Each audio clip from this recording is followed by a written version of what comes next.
I'm a silent partner. Richard, I'm an IBRC mortgage holder and I'm very worried about this.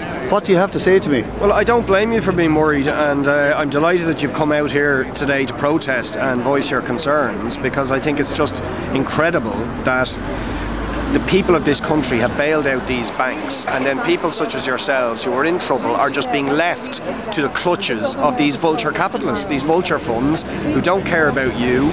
So it's about pressure, and I hope you will keep up your protests, and I'll certainly commit myself to supporting you in those protests and in your campaign.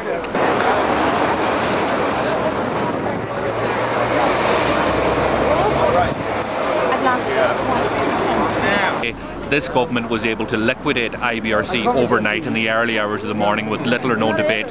Why they cannot bring forward legislation to protect the 13,000 mortgage holders here and the many more in other entities that will be sold in the years to come defies me. And I think the protest here today, the fact that the special liquidator is coming before the committee, all keeps pressure on. This mortgage book is to be flipped within the next 2 weeks, and unless that doesn't happen, then there's serious questions. Can you apply legislation retrospectively? And what we've seen in the Dáil so far is that that can't happen retrospectively.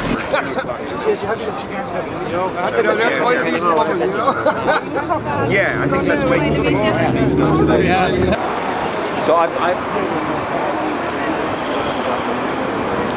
if those mortgages are sold, then the mortgage holders like yourself are at the mercy of these people whose only agenda is private profit.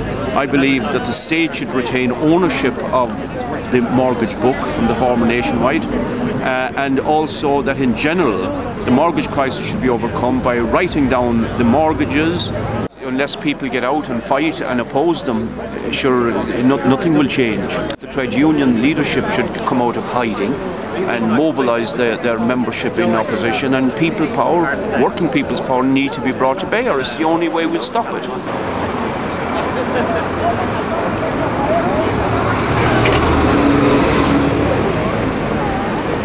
And is it not the case that this is simply going to happen despite anything we do? What can we do to change it? Well, you can protest. You can try and apply pressure to the government. You can get in contact with your local TDs, your local government TDs. You can get in contact with the ministers and say, you're meant to represent us, you're not representing our best interests. I think the whole thing stinks. I think it's outrageous. Well, the advice for today is turn up and show that you are absolutely outraged by what's going on.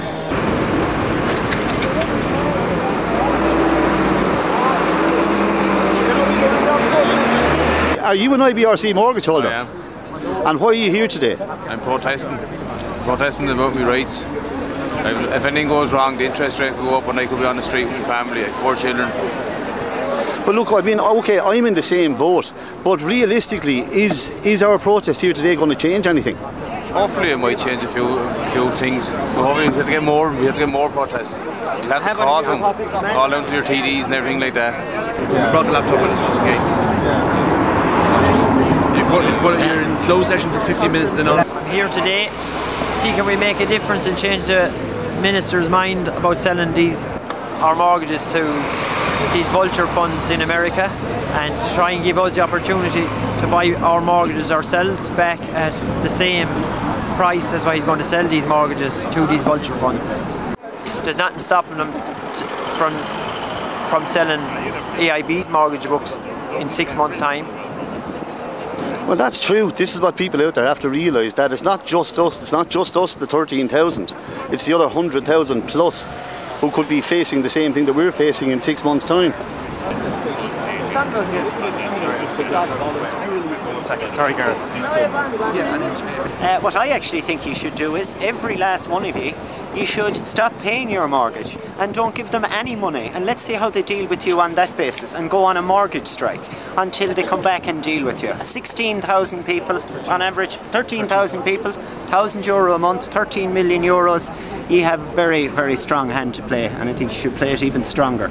A lot of people think if they do that, they're going to face penalties and they're going to end up being, dragged before the courts. I mean, what do you say to people who feel that way? Grow a pair of balls. Why not make them play by your rules instead of the other way around? I mean, we've heard it a million times. If you owe a banker €1 million, he'll tip his hat to you. If you owe him €10,000, he'll probably smother you with the bloody hat to take it off you. Ye owe millions and millions and millions. Make use of that leverage. That's what you need to do.